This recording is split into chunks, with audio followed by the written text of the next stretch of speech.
Well, here we are, the final part of the Neptunia anime review.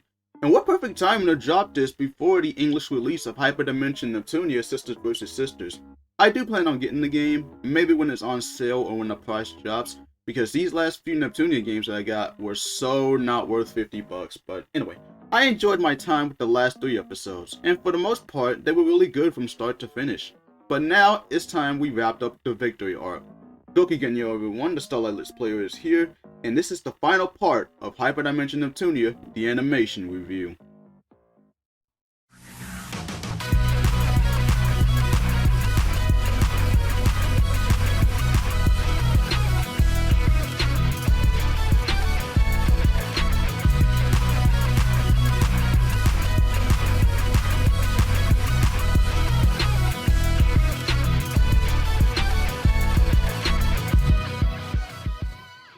Eden's army begins to pass through Madokai village in Neptune, with Iffy and Purple Sister blocking their path and warning them to turn back.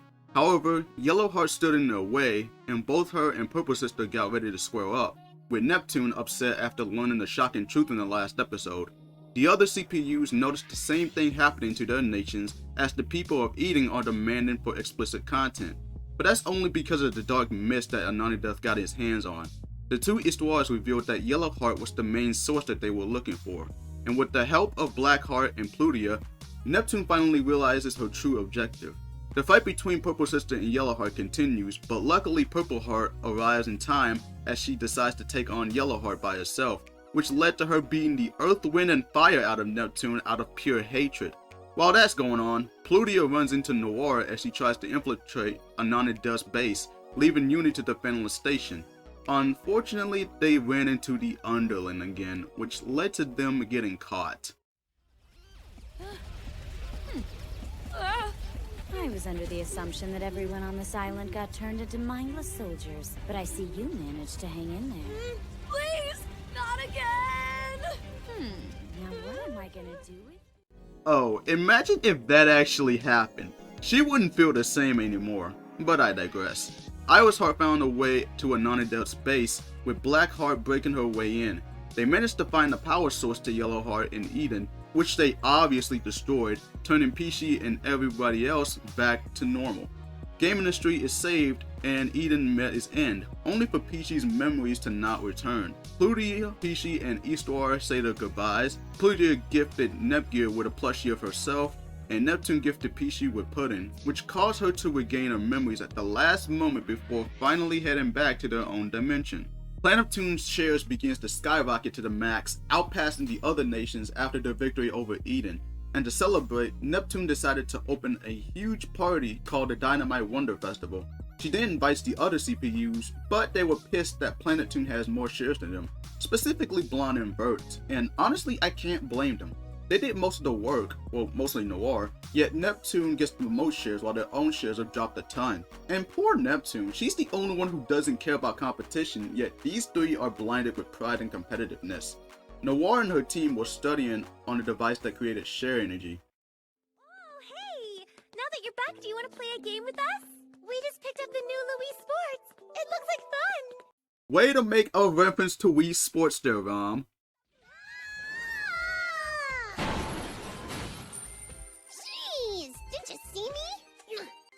Oh, are you a volunteer? Perfect! If you could take this to the Green Hill attraction for me, that'd be great! Okay, these Sonic references are like the light at the end of the tunnel that represents this episode. Neptune gets a call from Blonde, and when she arrives at the place to meet up, Whiteheart attacks Purpleheart out of nowhere, claiming that she's the one who's been stealing Louis, Lastation, and Leanbox's shares. Look, I get that the amount of shares that Neptune gained was the same amount that Louis lost, but that had to be a coincidence. I think Blonde's pride and anger really got the better of her. If she had just talked about the situation in a civil manner, this whole situation wouldn't have escalated to this degree. It's honestly sad to see that Rom and Ram have way more sense than their own older sister.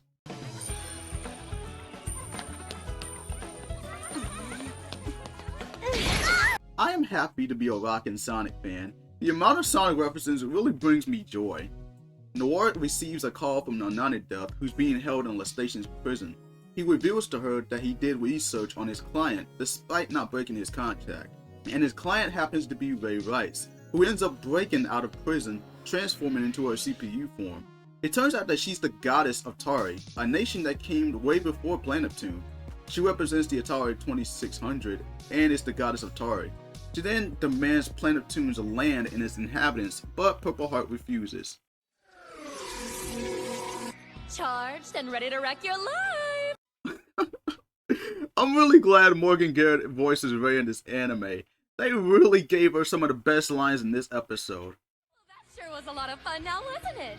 No, unless you're stupid, maybe you'll want to surrender like I told you to! Your move, bitch. Ray charges and fires a powerful fuck you laser, destroying half of Neptune's basilicom. And being honest here, why drag their own little sisters into the feud with Neptune?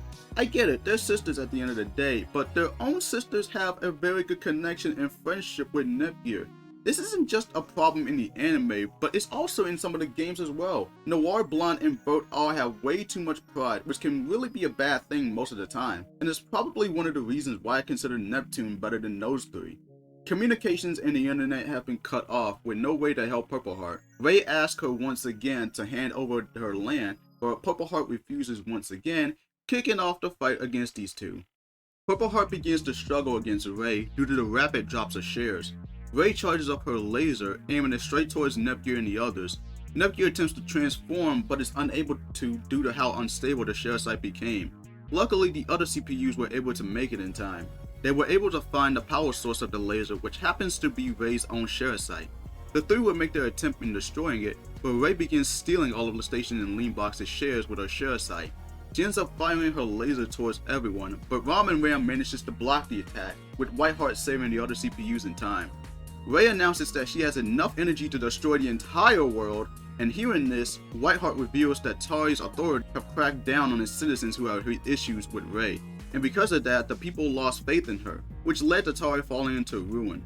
Purple Heart offers her sympathies to Ray, but has decided to destroy her plans of world domination.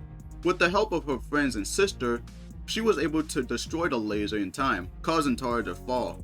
However, Ray still has enough power left and intends to use it to destroy the world. So the CPUs surround her in order to contain the blast. They succeeded in saving the world, but were reverted back to their human forms. Ray was able to survive and decides to use the last bit of her power to kill the CPUs, but luckily R4 and Warchi arrive in time and use the anti-crystal to destroy Ray's share crystal, reverting her back to her normal form.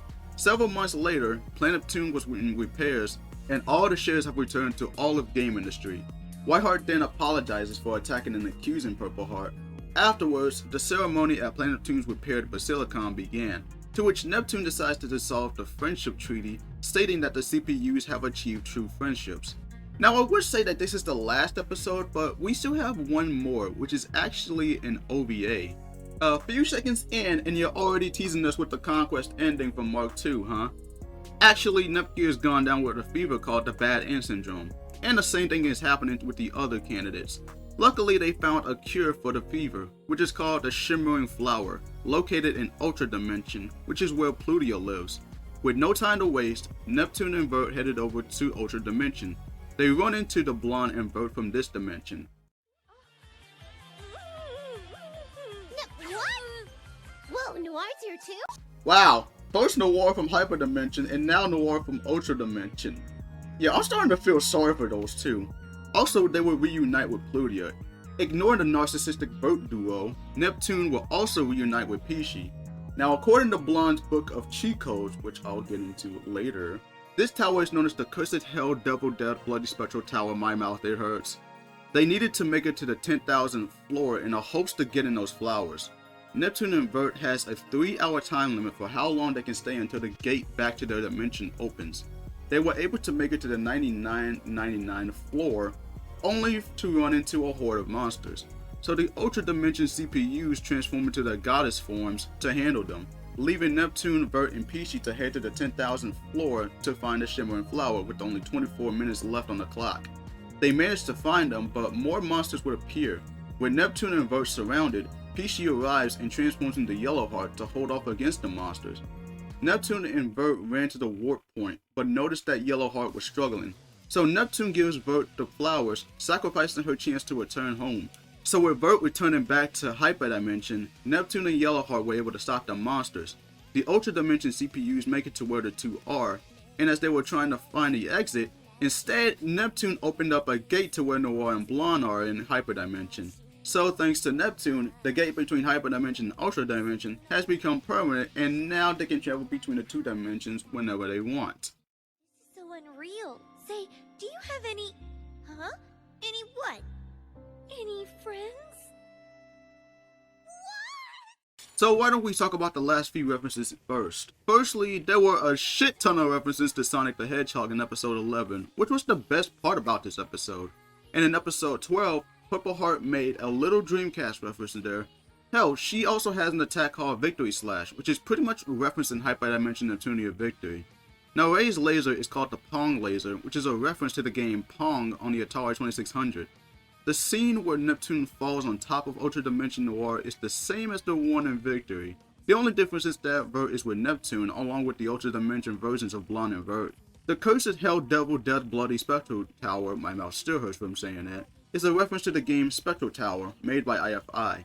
Now, as for the music, Episode 10's ending theme is Ito by Ophelia Saga, and the insert song for Episode 12 is Heartbeat Break by Now. Also, the opening theme of Victory plays in Episode 13, which is an okay theme. Again, I think Blonde should have looked deeper into the situation before confronting Neptune about it in Episode 11. And as for Episode 12, the way the Final Bandit ended, while it was really good to see R4 and Warchu do something good, it was still disappointing to see them get the final kill.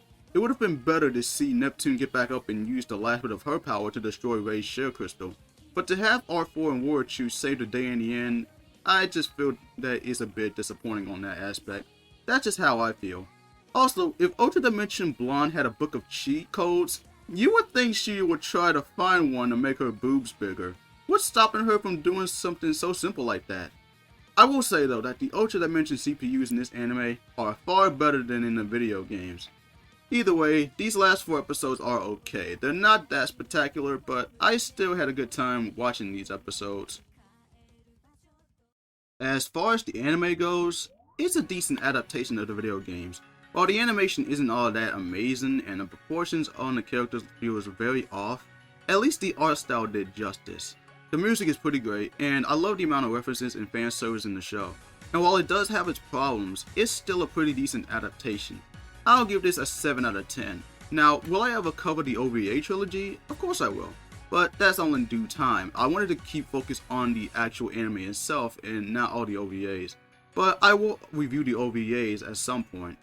Now, as far as Neptunia gaming content goes, there are no further Let's Plays to be planned. I realize that these games can be very lengthy. Mega Dimension Neptunia V2 was almost 50 parts long, and it took me over a year to complete the whole thing. But on the off chance that I do go back to them, I'll do Neptunia XM Kagura Ninja Wars, since that game is pretty shorter. With that being said, thanks for sticking with me throughout this review. It's been a blast going through this anime. But until then, this is the Starlight Let's Player signing out. As always, Nkoki Genyo, and have a star-tastic day, everyone.